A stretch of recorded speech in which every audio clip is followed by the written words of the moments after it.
Good afternoon student. तो आज हम सिंप्लेक्स के बेस पे एक और एग्जांपल करेंगे। तो ये क्या होता है, solve the LP problem maximum z equal to 3x1 plus 5x2 plus 4x3। Objective function क्या गिवन है हमारा कि z equal to 3x1 plus 5x2 plus 4x3 और उसकी कंडीशंस क्या क्या हैं, कॉन्स्टेंट क्या क्या हैं। 2x1 plus 3x2 less than equal to 8, 2x2 plus 5x3 less than equal to 10, 3x1 plus 2x2 plus 4x3 less than equal to 15। अब देखो हमारे पास क्या है, तो यहाँ देखो हमारे पास क्या गिवन है, सारी inequality less than equal to की फॉर्म में है। तो लेस देन इक्वल टू की फॉर्म में है तो हम क्या ऐड करेंगे, स्लैक वेरिएबल्स। ठीक है, स्लैक वेरिएबल्स ऐड करेंगे। तो यहाँ पे देखो after introducing slack variable the constraint equations become, अब इसने स्लैक वेरिएबल को एक्स की फॉर्म में ही लिख दिया। फर्स्ट वाली जो इक्वेशन है उसमें क्या आएगा, 2x1 plus 3x2 plus x3 already given है, x3 तक है ना हमारे वेरिएबल्स, कहाँ तक है, x1 x2 x3 तक। तो हमें कहाँ से आगे स्लैक वेरिएबल कहाँ से ले सकते हैं हम, x4 x5 x6 ले सकते हैं। तो यहाँ पे क्या आएगा, 2x1 plus 3x2 plus x4 equal to 8। Second क्या आ जाएगा, 2x2 plus 5x3 plus x4 यहाँ आ गया तो क्या आ जाएगा, x5 equal to 10, 3x1 plus 2x2 plus 4x3, अब x4 x5 आ चुका है तो यहाँ पे क्या आ जाएगा, x6 इक्वल टू 15। तो ये हमारी क्या बन गई, इक्वेशन। इसके बाद देखो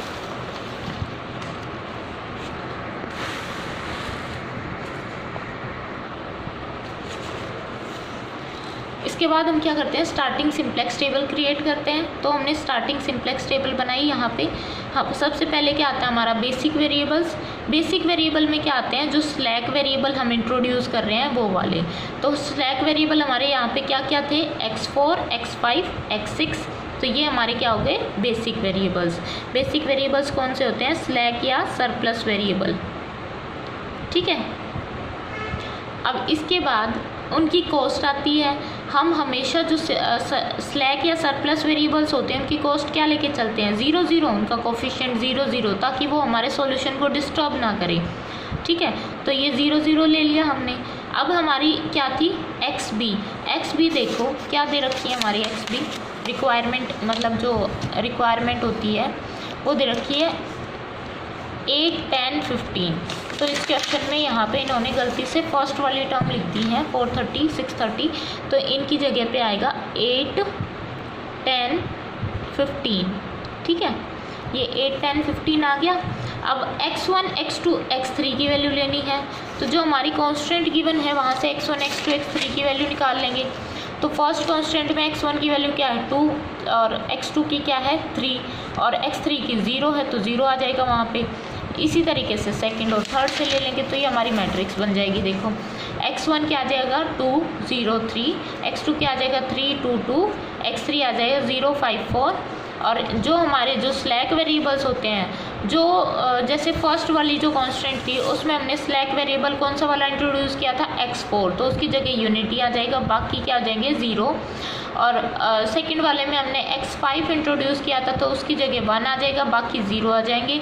और जो थर्ड कांस्टेंट थी उसमें हमने x6 वाला इंट्रोड्यूस किया था तो उसकी जगह यूनिटी, बाकी क्या हो जाएंगे 0। तो ये जो स्लैक वेरिएबल्स की जो मैट्रिक्स होती है वो हमेशा क्या होती है, आइडेंटिटी मैट्रिक्स होती है। ठीक है, और यहाँ पे ऊपर हम क्या इंट्रोड्यूस करते हैं, जो हमारे कोफिशिएंट की जो कॉस्ट दे रखी है ना ऑब्जेक्टिव फंक्शन में, वो इंट्रोड्यूस करते हैं। जैसे कि यहाँ पे क्या कॉस्ट गिवन है ऑब्जेक्टिव फंक्शन में, maximum z equal to 3x1 5x2 4x3। तो x की 3 है, x1 की, x2 की 5 है, x3 की 4 है, तो हम ये कॉस्ट इंट्रोड्यूस करते हैं ऊपर। ठीक है, और हमारे स्लैक वेरिएबल की कॉस्ट क्या रहती है, हमेशा 0 0। उसके बाद हम निकालते हैं मिनिमम रेशो। मिनिमम रेशो किस किस की होती है, एक्स बी अपॉन जो इनकमिंग वेक्टर होता है हमारा। अब इनकमिंग वेक्टर कैसे निकालते हैं वो भी देखो। सबसे पहले हम क्या निकालते हैं, z क्या होता है, सी बी और एक्स बी का मल्टीप्लिकेशन होता है। तो C B into X B करते हैं, जब हम फर्स्ट टाइम करते हैं फर्स्ट आइट्रेशन में वो ऑलवेज 0 आता है, क्योंकि हमारे पास उस टाइम पे जो कॉस्ट होती है स्लैक वेरिएबल्स की वो क्या होती है, 0 होती है। तो z यहाँ पे 0 आएगा। फिर हम क्या निकालते हैं, नेट इवोल्यूशन। नेट इवैल्यूएशन वो क्या होता है डेल्टा जे, वो क्या होता है जेड जे माइनस सी जे, और जेड जे किसके इक्वल होता है सी बी एक्स बी के माइनस सी जे। अब सी बी एक्स बी क्या है 0 है, माइनस सी जे मतलब फर्स्ट वाले x1 के लिए क्या आ जाएगा डेल्टा 1 के लिए -3, ठीक है। फिर क्या आएगा 0 -5, फिर क्या आएगा 0 -4, तो ये -4 हो गया, और ये क्या रहेंगे 0 0।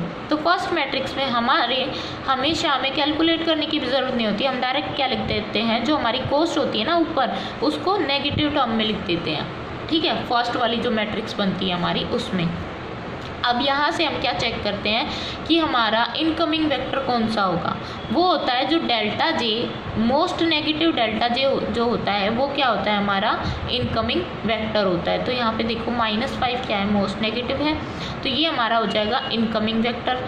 अब इनकमिंग वेक्टर कौन सा हो गया x2 तो हमें पता चल गया इनकमिंग वेक्टर है, पर ये किसकी जगह पे जाएगा, यहाँ पे वो आउटगोइंग वेक्टर होता है। उस आउटगोइंग वेक्टर को कैसे निकालते हैं हम, एक्स बी की रेशियो लेंगे x2 के साथ। जब 8 divide by 3, 10 divide by 2, 15 divide by 2, तो इनमें से आप देखो मिनिमम रेशियो किसकी आ सकती है, मिनिमम रेशियो आएगी 8/3 की। तो यहाँ से हमें पता चला ये, और ये 8/3 किसके कॉरस्पॉन्डिंग है x4 की, ठीक है।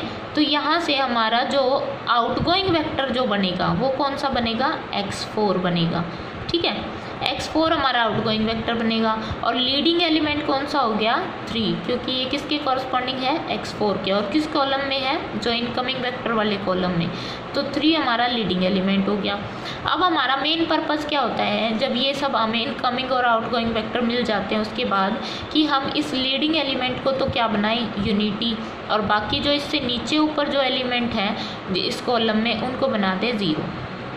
इसको यूनिटी कैसे बना सकते हैं, जब हम इस वाली रो को क्या कर दें 3 से डिवाइड कर दें।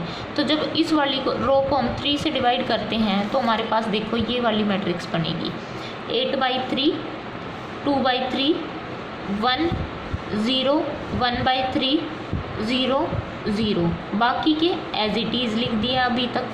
फिर उसके बाद क्या करना होता है हमें कि ये जो इसके नीचे वाले जो एलिमेंट्स हैं इनको 0 बनाना होता है। 0 कैसे बना सकते हैं, अब ये जो रो आई है, ये वाली जो रो आई है, इसका ये जो लीडिंग एलिमेंट था ना, इसकी वैल्यू को 2 से मल्टीप्लाई कर दो, क्योंकि यहाँ पे 2 है, 2 से मल्टीप्लाई कर दो, इस पूरी रो को 2 से मल्टीप्लाई कर दो, और इन दोनों रो में से क्या कर दो सब्ट्रैक्ट कर दो।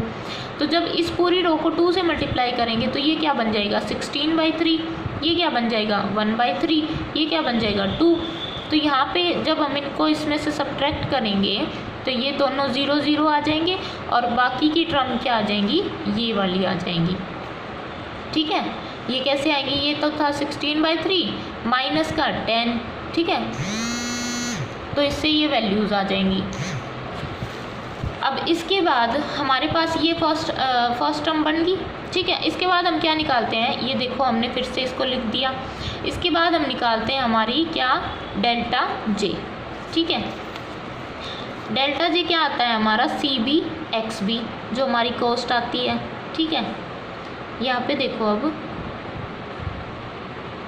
देखो, हाँ क्या बोल रहे थे हम कि जो हमारा x2 तो क्या हो गया इनकमिंग वेक्टर, तो x2 किसकी जगह पे आ जाएगा x4 की जगह, यहाँ से यहाँ x4 था ना, यहाँ पे क्या आ गया x2 इनकमिंग वेक्टर आ गया, और किसकी जगह पे x4 की जगह पे, और ये हमारी मैट्रिक्स बन गई पूरी सब आइटरेशन करने के बाद। ये इतना ज़्यादा लिखने की ज़रूरत नहीं होती, हम डायरेक्ट भी लिख सकते हैं कि ये हमारी मैट्रिक्स बन गई। अब यहाँ से हम क्या निकालेंगे z की वैल्यू क्या आती है CB × XB, तो CB क्या है 5 × 8/3 प्लस 4 × 14/15 प्लस 0 × 89/15, तो ये दोनों, ये तो 0 हो जाएगी, ये दोनों टर्म का एडिशन कर देंगे, ये वाली टर्म आ गई। अब क्या था, अब क्या निकालते हैं हम डेल्टा जे कैसे निकलता है CB XB माइनस CJ, तो ये जो टर्म आई उसमें से -3 कर देंगे तो ये आ जाएगी। फिर इसी तरीके से इन सब के लिए निकाल लेंगे। तो यहाँ पे हमारे पास सिर्फ एक ही टर्म क्या आई नेगेटिव आई, तो वो टर्म नेगेटिव है तो हमारा सॉल्यूशन अब भी ऑप्टिमम नहीं है, क्योंकि सारे हमारे डेल्टा जे क्या होने चाहिए ग्रेटर दैन इक्वल टू 0 होने चाहिए। ऑप्टिमम नहीं है तो ये इनकमिंग वेक्टर हो गया। ये इनकमिंग वेक्टर है x1, बट किसकी जगह पे जाएगा ये भी तो फाइंड आउट करना है। तो ये फाइंड आउट करने के लिए क्या करेंगे, हम मिनिमम रेशियो निकालेंगे इस x1 कॉलम की किसके साथ, xb के साथ। तो 8/3 डिवाइड बाई 2/3, यहाँ पे 8/3 आएगा। और ये नेगेटिव टर्म है तो नेगलेक्ट कर देते हैं। फिर 89/15 डिवाइड बाई 14/15। तो जब इनको सोल्व करेंगे हमारे पास तो मिनिमम रेशियो ये वाली आएगी। ये मिनिमम रेशियो किसके कॉरस्पॉन्डिंग है, x6 के कॉरस्पॉन्डिंग है। और इसका लीडिंग एलिमेंट क्या है, 41/15। तो ये x6 क्या हो जाएगा, अब हमारा आउटगोइंग वेक्टर हो जाएगा। ठीक है, ये आउटगोइंग वेक्टर हो गया। इनकमिंग क्या है, x1, मतलब x6 की जगह कौन सा आएगा, x1 आएगा। ठीक है, अब क्या करना होता है, हमें पता चल गया कि x6 की जगह x1 आएगा, पर अब क्या करना होता है, इसको तो यूनिटी बनाना होता है। इन दोनों टर्म्स को, इन दोनों एलिमेंट्स को क्या करना होता है, 0। इसको यूनिटी बनाने के लिए क्या करेंगे, इस पूरी रो को 15/41 से मल्टीप्लाई कर देंगे। ठीक है, तो ये टर्म वो वाली टर्म हमारी क्या हो जाएगी, यूनिटी, और बाकी की आइट्रेशन भी लगा देंगे। जो यहाँ पे यूनिटी आएगी उसको 15 फिर वही 4/15 से मल्टीप्लाई करके एक बार इसमें से माइनस कर दिया, फिर उसको 2/3 से मल्टीप्लाई करके इसमें से माइनस कर दिया। ठीक है, तो ये दोनों टर्म क्या आ जाएंगी, 0। तो जो हमारी मैट्रिक्स आएगी वो इस फॉर्म में आएगी, इस फॉर्म में। और जब फिर से हम डेल्टा जे निकालेंगे, पहले जेड निकालेंगे तो जेड की वैल्यू ये आएगी, फिर डेल्टा जे निकालेंगे तो अब हमने देखा कि डेल्टा जे हैं वो सारे क्या हैं, नॉन नेगेटिव हैं, ग्रेटर दैन इक्वल टू 0 हैं। तो जहाँ पे हमारे नॉन नेगेटिव आ जाते हैं वहाँ पे हम क्या बोलते हैं कि हमारा ऑप्टिमम सॉल्यूशन हमें मिल गया है। तो यहाँ से हमारे जेड की वैल्यू क्या आई, मैक्सिमम जेड की वैल्यू क्या आएगी, 765/41। और x1 की वैल्यू क्या आई, यहाँ पे x1 की वैल्यू आई 89/41, x2 की वैल्यू आई 50/41, x3 की वैल्यू आई 62/41, जो कि ऑप्टिमम वैल्यू है। जिनको अगर हम हमारे जो ऑब्जेक्टिव फंक्शन था ना उसमें अगर पुट करते हैं तो यही वैल्यू मिलेगी हमें, ये वाली। ठीक है।